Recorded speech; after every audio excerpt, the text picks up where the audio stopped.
ਅੱਜ ਦੀਆਂ ਖਬਰਾਂ ਵੱਲ ਆਈਏ ਤੇ ਮੇਰੇ ਖਿਆਲ ਨਾਲ ਜਦ ਦਾ ਆਪਾਂ ਕਰ ਰਹੇ ਹੈਗੇ ਰੇਡੀਓ ਤੇ ਪ੍ਰੋਗਰਾਮ ਤੇ ਅੱਜ ਸਟਾਕ ਮਾਰਕੀਟ ਕਹਿੰਦੇ ਵੀ ਪੂਰੀ ਤਰ੍ਹਾਂ ਬਲੀਡ ਹੋਈ ਹੈਗੀ ਆ। ਡਾਓ ਜੋਨ ਇੰਡਸਟਰੀਅਲ 1300 ਪੁਆਇੰਟ ਥੱਲੇ ਡਿੱਗਿਆ ਹੈਗਾ। S&P ਇੰਡੈਕਸ 500 ਪੁਆਇੰਟ ਜਿਹੜਾ 4% ਬਣਦਾ। ਵਰਸਟ ਡੇ ਹੈਗਾ ਜੂਨ 2020 ਤੋਂ ਬਾਅਦ। ਨੈਸਡੈਕ 5% ਦੇ ਕਰੀਬ ਡਾਊਨ ਗਿਆ ਮਾਰਚ 2020 ਤੋਂ ਬਾਅਦ।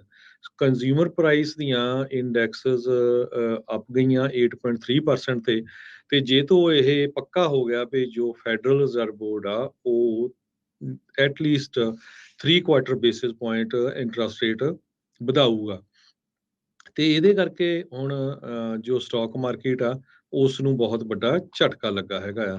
ਟੈਕਨੋਲੋਜੀ ਸੈਕਟਰ ਦੇ ਵਿੱਚ ਅੱਜ ਬੜੀਆਂ ਕੰਪਨੀਆਂ ਨੇ ਬਿਲੀਅਨਸ ਆਫ ਡਾਲਰ ਲੂਜ਼ ਕੀਤੇ ਹੈਗੇ ਆ। ਹਾਈਐਸਟ ਇਨਫਲੇਸ਼ਨ ਆ 40 ਸਾਲਾਂ ਦੇ ਵਿੱਚ। ਜਦ ਦੇਖਦੇ ਜਾਈਏ ਚਾਹੇ ਇੱਕ ਪਾਸੇ ਜੌਬਸ ਅਵੇਲੇਬਲ ਹੈਗੀਆਂ ਆ ਪਰ ਜੇ ਤੁਸੀਂ ਅੱਜ ਦੀ ਸਿਚੁਏਸ਼ਨ ਦੇਖੋ ਜੋ ਕੰਪਨੀਆਂ ਦਾ ਹਾਲ ਹੋਇਆ ਆ ਕਾਫੀ ਬੁਰਾ ਹਾਲ ਹੋਇਆ। ਬਿਲੀਅਨਸ ਆਫ ਡਾਲਰ ਜੋ ਕੰਪਨੀਆਂ ਆ ਉਹ ਅੱਜ ਟੈਕਨੋਲੋਜੀ ਦੇ ਵਿੱਚ ਜੇ ਦੱਸਦੇ ਜਾਈਏ ਐਪਲ ਨੇ 154.11 ਬਿਲੀਅਨ ਡਾਲਰ ਲੂਜ਼ ਕੀਤਾ ਹੈਗਾ। ਮਾਈਕਰੋਸਾਫਟ ਨੇ 109.33 ਬਿਲੀਅਨ ਡਾਲਰ।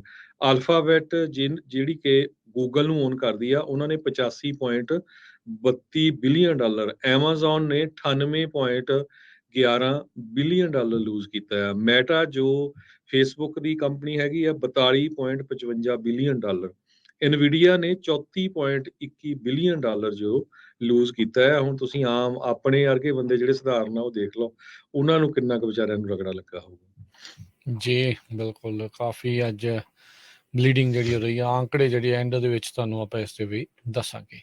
ਅਗਲੀ ਜਿਹੜੀ ਗੱਲ ਕਰਦੇ ਜਾਈਏ ਸੈਂਟਰਲ ਲਿੰਡਸੀ ਗ੍ਰਾਹਮ ਉਹਨਾਂ ਨੇ ਅੱਜ ਅਬੋਰਸ਼ਨ ਬੈਨ ਦਾ ਬਿੱਲ ਜਿਹੜਾ ਉਹ ਪੇਸ਼ ਇੱਕ ਹਿਸਾਬ ਦੇ ਨਾਲ ਕੀਤਾ। ਉਹਨਾਂ ਨੇ ਆਪਣਾ ਪ੍ਰਪੋਜ਼ਲ ਜਿਹੜਾ ਉਹ ਰੱਖਿਆ।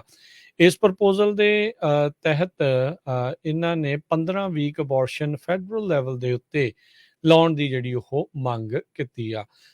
ਇਸ ਜਿਹੜੀ ਆ ਇਹਨਾਂ ਦੀ ਪਿੱਚ ਨੇ ਇਨਫੈਕਟ ਕਹਿੰਦੇ ਵੀ ਸੈਨੇਟ ਦੇ ਜਿਹੜੇ GOP ਦੇ ਮੈਂਬਰਸ ਆ ਉਹਨਾਂ ਨੂੰ ਵੀ ਇੱਕ ਹਿਸਾਬ ਦੇ ਨਾਲ ਅਚੰਭੇ ਦੇ ਵਿੱਚ ਲੈ ਆਂਦਾ। ਰੋ ਵਰਸਸ ਵੇਡ ਦੇ ਰਿਵਰਸਲ ਤੋਂ ਬਾਅਦ ਸੁਪਰੀਮ ਕੋਰਟ ਦੇ ਵਿੱਚ ਅਬੋਰਸ਼ਨ ਰਾਈਟ ਦੇ ਜਿਹੜੇ ਬੈਕਰਸ ਹੈਗੇ ਆ ਉਹਨਾਂ ਦੇ ਨਾਲ ਕਹਿ ਲਓ ਵੀ ਇਹਨਾਂ ਦਾ ਹੁਣ ਭੇੜ ਦੇਖਣ ਨੂੰ ਮਿਲ ਸਕਦਾ ਹੈਗਾ ਆ। ਸੋ ਹੁਣ ਲੈਟਸ ਸੀ ਕੀ ਬਣਦਾ ਆ।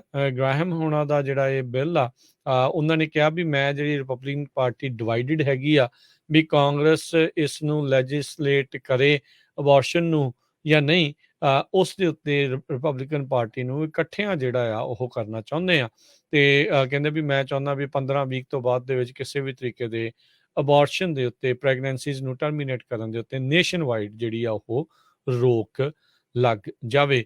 ਯੂਜਲੀ ਰਿਪਬਲਿਕਨਸ ਇੱਦਾਂ ਦੇ ਜਿਹੜੇ ਅਧਿਕਾਰ ਆ ਉਹ ਸਟੇਟਸ ਦੇ ਉੱਤੇ ਛੱਡਣ ਨੂੰ ਤਰਜੀਹ ਦਿੰਦੇ ਆ ਪਰ ਇਸ ਮਾਮਲੇ ਦੇ ਵਿੱਚ ਲਿੰਡਸੀ ਗ੍ਰਾਹਮ ਇਹ ਮੰਨਦੇ ਨੇ ਵੀ ਜਿਹੜੇ 15 ਹਫ਼ਤੇ ਦੇ ਬੈਨ ਨੂੰ ਜਿਹੜਾ ਉਹ ਨੇਸ਼ਨ ਵਾਈਡ ਜਿਹੜਾ ਉਹ ਐਲਾਨ ਦਿੱਤਾ ਜਾਵੇ।